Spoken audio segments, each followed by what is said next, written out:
Assalamualaikum warahmatullahi wabarakatuh.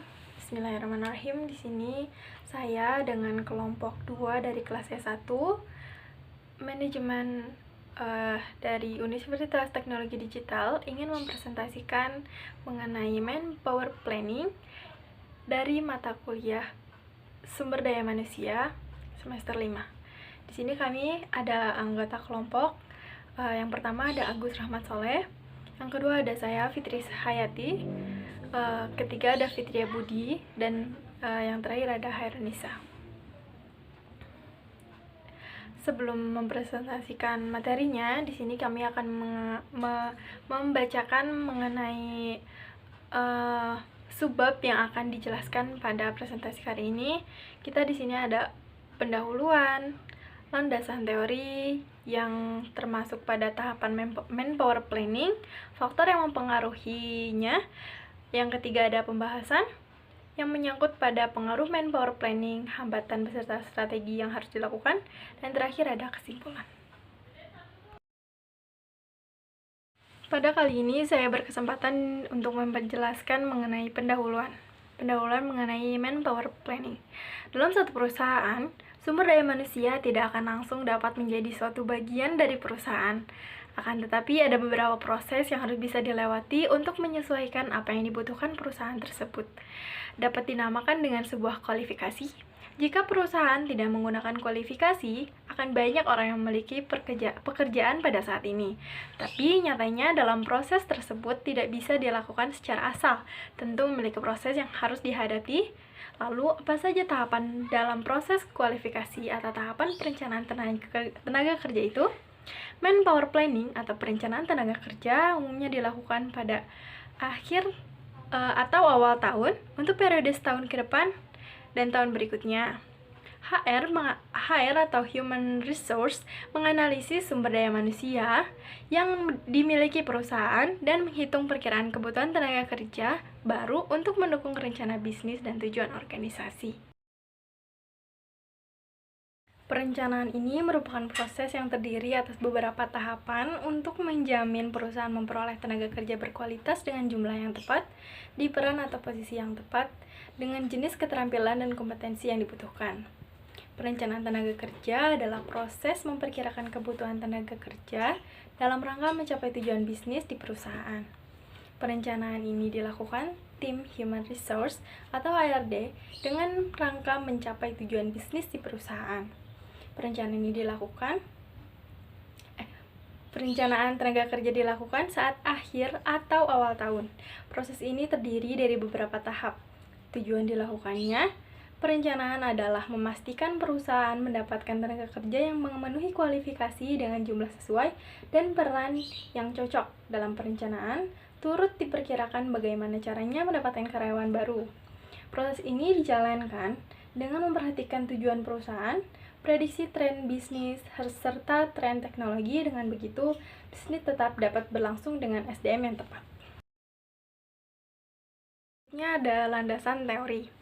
Menurut Richard dalam Hashim pada tahun 2003, perencanaan tenaga kerja adalah suatu proses mengumpulkan informasi secara reguler dan analisa situasi dan tren untuk masa kini dan masa depan dari kebutuhan dan persediaan tenaga kerja. Perencanaan tenaga kerja termasuk faktor-faktor penyebab adanya ketidakseimbangan dan penyajian pilihan pengambilan keputusan, kebijaksanaan, dan program aksi sebagai bagian dari proses perencanaan untuk mencapai suatu tujuan tertentu. Pada landasan teori sendiri ada beberapa tahapan Manpower Planning, yang dimana yang pertama ada penetapan tujuan Manpower Planning, pemetasan sumber daya perusahaan, perhitungan kebutuhan tenaga kerja, penetapan rencana ketenaga kerjaan, rekrutmen dan hiring, pelatihan dan pengembangan, serta evaluasi. Beberapa faktor Manpower Planning diantaranya, yang pertama ada faktor lingkungan eksternal, yang kedua ada keputusan-keputusan organisasional, dan yang terakhir ada faktor-faktor persediaan karyawan. Di sini saya Hairunisa akan menjelaskan tentang pembahasan pada makalah kali ini. Menciptakan kualitas kerja yang sesuai dengan target, maka perlu membuat perencanaan sumber daya manusia dengan tujuan agar setiap pekerjaan dapat dilaksanakan sesuai dengan perencanaan, termasuk tercapainya penggunaan anggaran sebagaimana yang telah digariskan dengan pihak anggaran. Adapun salah satu kunci dalam pembuatan perencanaan SDM adalah terletak pada pemahaman yang baik tentang organisasi perusahaan yang selanjutnya diaplikasikan dalam konsep perencanaan sumber daya manusia secara jangka panjang.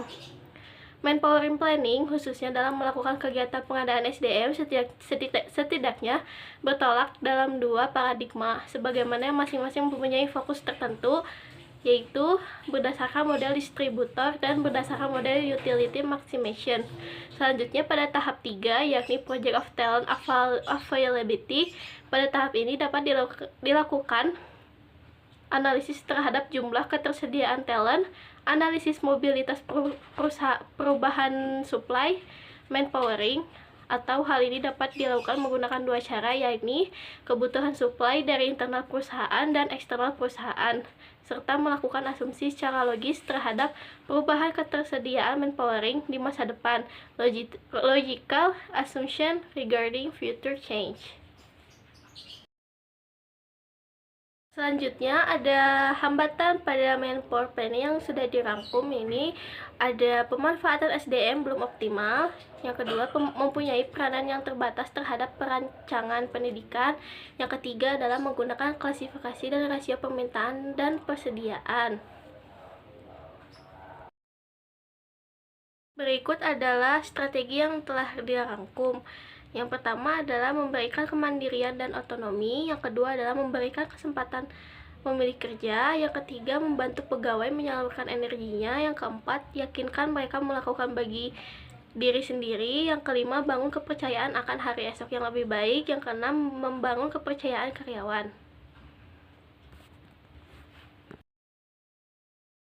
Saya Agus Rahmat Soleh akan menyampaikan penutup dari makalah ini.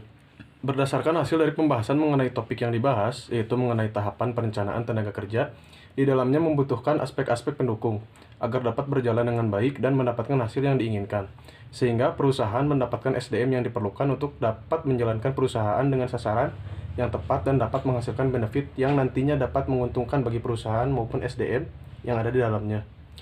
Hal tersebut nantinya berdampak besar bagi perusahaan, karena SDM dan perusahaan telah bisa membangun sinergi yang dapat menciptakan hubungan yang berkesinambungan di mana keduanya saling membutuhkan dan saling membantu satu sama lain untuk memajukan diri sendiri sebagai SDM dan perusahaan itu sendiri.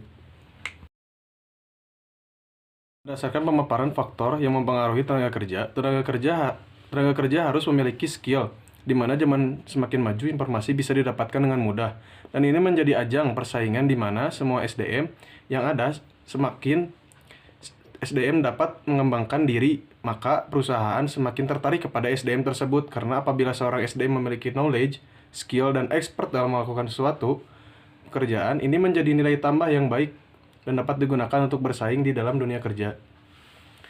Lalu ada strategi yang efektif untuk hambatan manpower planning menurut penulis, yakni memberikan kesempatan memilih kerja, memahami fenomena potensi manusia.